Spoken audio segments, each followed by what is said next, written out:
کہ مصائب کے چشمے ابھرنے لگے ہیں. پنجتن کو فضیلتوں کی اور مصائب کی انتہا کا نام ہے.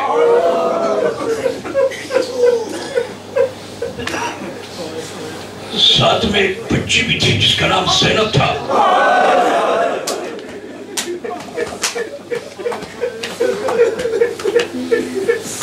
جب دربار سے لوٹی ہے تو اس بچی نے ماں سے ہاتھ جوڑ کے کہا ماں جب پتہ تھا کہ آپ کو آپ کا حق نہیں ملے گا تو دربار میں کیوں گئی؟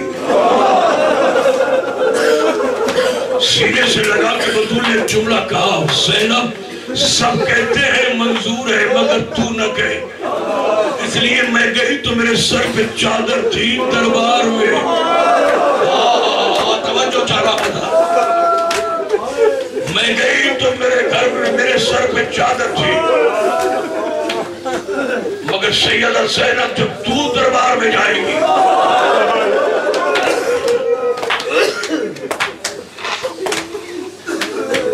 انہیں گراتے ہیں. گریا کا وقت ہے. فضائل سنتے ہو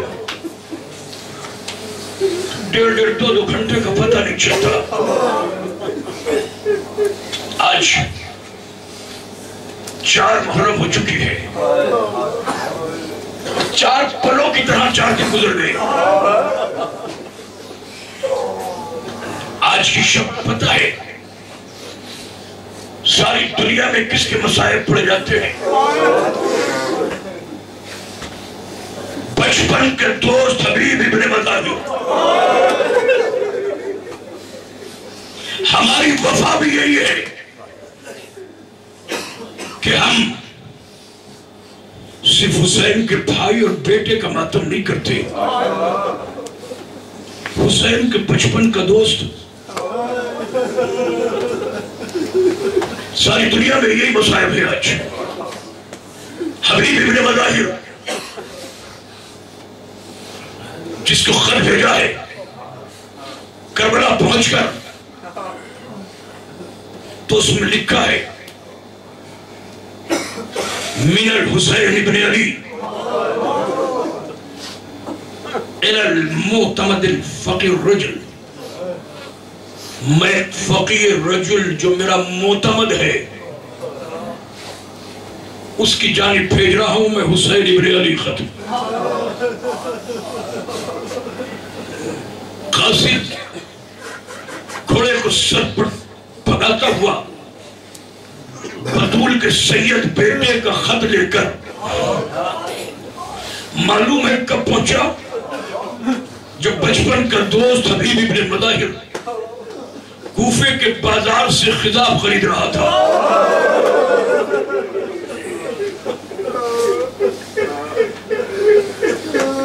آگے کو جب تم روتے ہو نا ایک جملہ کہو 7, 8, 9 محرم کو 5 محرم کو جو رو گے تو کوئی بطول کے نواسے کے لیے کوئی بطول کے پوتے کے لیے. آج بطول کے در کے غلام کے لیے رو رہے ہو. اور سال بھر مجلسیں ہوتی رہتی ہیں، کوئی حسین کے مصائب پڑھتا ہے کوئی غازی کے. لیکن آج کی رات بس سال میں ایک ہی مرتبہ آتی ہے حبیب ابن مظاہر کے لیے.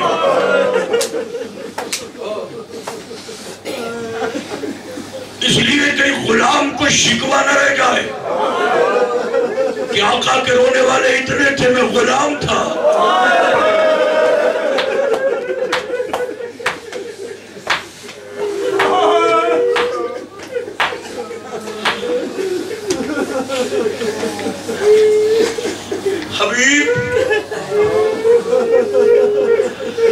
حبیب جب ہمارے آقا تیری عزت کرتے ہیں اداکاروں معلوم ہے کہ مولا حسین کا قاصد حبیب کو کب ملا جب حبیب کتاب خرید رہے تھے کہ کون میں قاصد حسین ہوں کیا لایا ہے کہ آقا نے خط بھیجا ہے. آنکھوں سے لگایا پھوسا دیا، خط کو چاک کیا، عزادارو ایک جملہ کہا، میرا آقا تو کوفے آ رہا تھا، کربلا میں کیسے رک گیا؟ عزادارو یہ لکھا رہا، اب جو دیکھا حبیب میرے بچپن کے دوست تو میرا معتمد ہے، ہم کوفے آ رہے تھے لیکن کربلا میں چاروں طرف سے سپاہیوں نے گھیر لیا ہے۔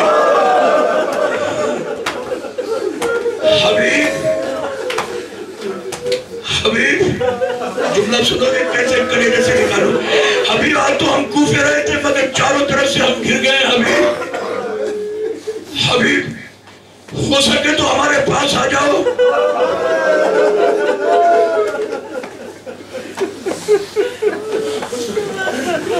دکھ کے لمحوں میں، غم کے لمحوں میں اپنے یاد آتے ہیں حبیب۔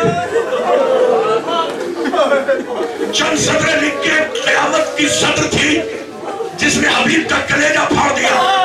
حبیب یہ خط پڑھ کے دیر مت کرنا، اس لیے میں اکیلا نہیں ہوں، میرے ساتھ فاطمہ زہرا کی بیٹی زینب ساتھ میں ہے، تاخیر مت کرنا، کلثوم ساتھ میں ہے اور ان کی ماں ساتھ میں ہے۔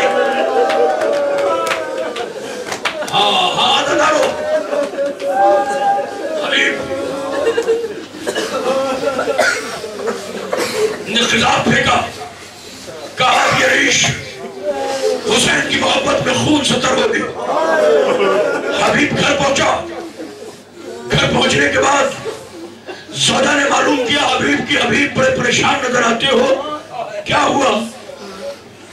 کہا علی کلال کوفے آ رہا تھا، کربلا میں گھیر لیا گیا اور مجھے خط بھیجا ہے، مجھے بلانا چاہتا ہے۔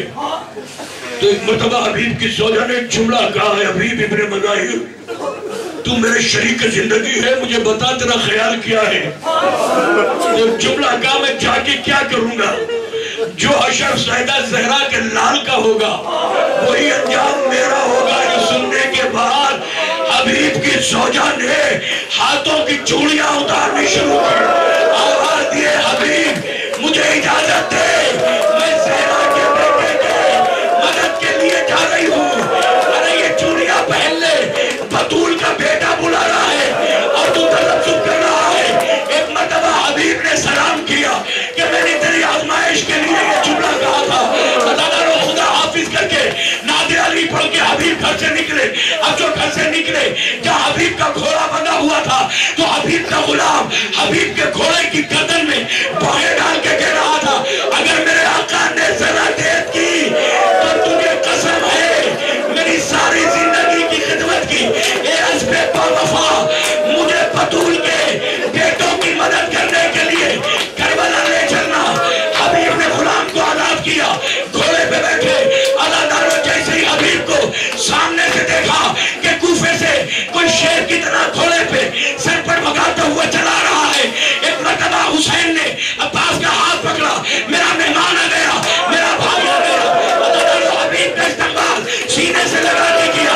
ابھی حبیب میں اور جناب حسین میں کچھ باتیں ہو رہی تھی کہ پردے کے پیچھے سے حبش کی ملکہ جس نے زہرا کے ساتھ چکیاں چلائی تھی آواز دی، حبیب تجھے فاطمہ کی بیٹی زینب سلام کر رہی ہے۔ حبیب نے ماتھا اتار دیا، ہائے سیدانیوں پہ یہ کیا وقت آ گیا کہ مجھ مراد کو زہرا کی بیٹی سلام۔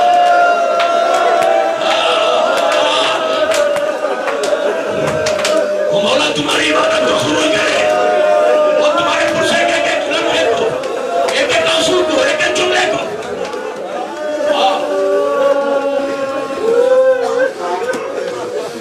دو لمحے بس، دو لمحے مجھے اجازت دو۔ عزادارو رات ڈھل گئی، عاشور کا جب سورج نکلا کربلا کے تپتے ہوئے سروں پر ایک ایک حسین کے وفادار دوست نے اپنے لہو سے کربلا کی سرزمین پہ داستان وفا لکھنی شروع کی۔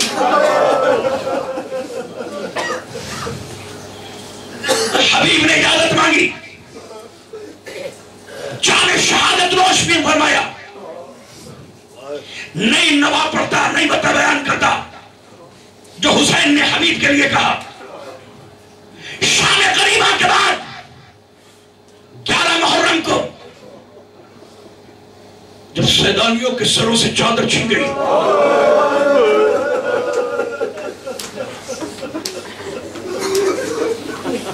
اور نیزوں،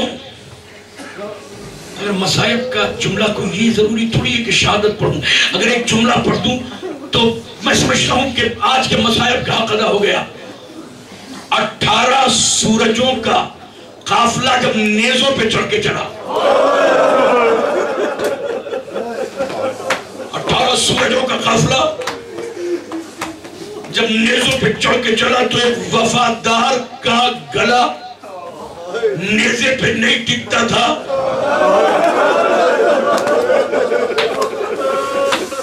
اس نے بھی 32 برس تک اپنے آپ کو غلام کہا تھا،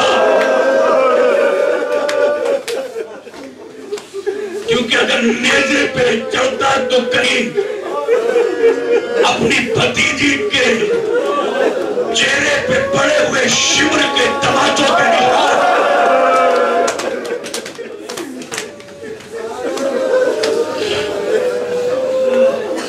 23 برس کا میرا بیمار امام مقدرات عصمتوں کے ساتھ جب کوفے میں داخل ہوا، ایک چوراہے سے دوسرے چوراہے پر، ایک گلی سے دوسری گلی پر جب یہ قافلہ عبور کرتا ہوا پہنچا تو اتفاقاً وہ چوراہا آ گیا کہ جہاں پر حافظ قرآن، مدرس فرقان حبیب ابن مظاہر کا گھر تھا۔ حبیب کی زوجہ اپنے 13 برس کے بیٹے کے ساتھ آنے والے قافلے کو دیکھ رہی تھی۔ یہ پتہ نہیں تھا کہ یہ 18 سورجوں کا قافلہ کن غریبوں کا ہے، یہ ناکے پہ بیٹھی ہوئی بیرینا بیویاں کون ہے، یہ رسیوں میں بنی ہوئی